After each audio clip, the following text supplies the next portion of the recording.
Be ready. 3 seconds. Start. From the reliefs as claimed, it is apparent that the challenge raised was to the allotments made in favor of the 5th and 6th respondents only. Stop. We are constrained to note this on account of the fact that Sri Ojha had, in the course of his oral submissions, contended that not just the allotments made in favor of the 5th and 6th respondents, but also various other allotments had been made in violation of the policy of the corporation and in any view of the matter in breach of the mandate of Article 14. Stop. However, no details of these alleged allotments were disclosed either in the writ petition or in the subsequent rejoinder affidavit which was filed on behalf of the petitioner. Stop. It is in the above backdrop that we now proceed to note the rival contentions. Stop passage.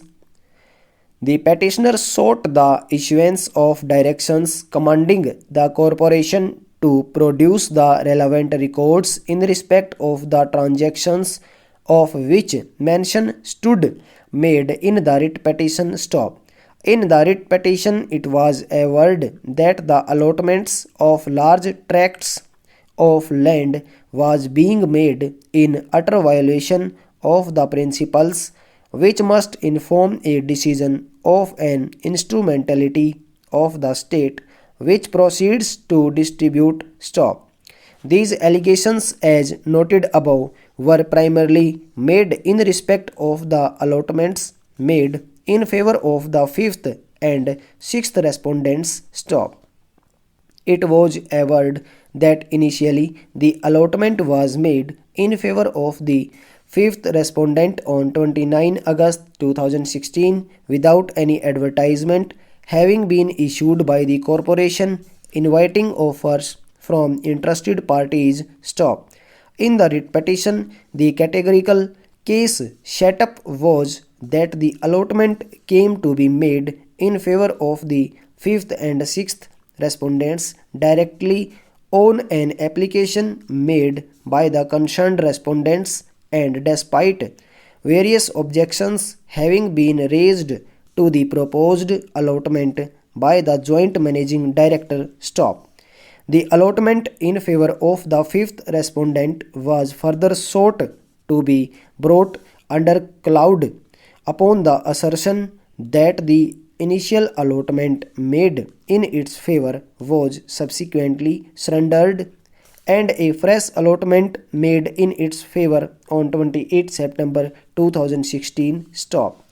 Insofar as the 6th respondent is concerned, it was alleged that the allotment made in its favor on 22 December 2016 was not preceded by the issuance of any advertisement, and the allotment itself came to be finalized by the second respondent by passing the joint managing director. Stop. A further reading of paragraph 25 onwards of the writ petition carry the allegation of the petitioner against various acts of misfeasance committed by the second respondent. Stop. It is alleged in the writ petition that the second respondent was favoring one Anil Verma and that he was indulging in acts which were likely to cause pecuniary loss to the corporation. Stop. The allegations as contained in the writ petition thereafter swayed towards the working and conduct of certain other officers and employees of the corporation, the transfers being made by the second respondent. Stop.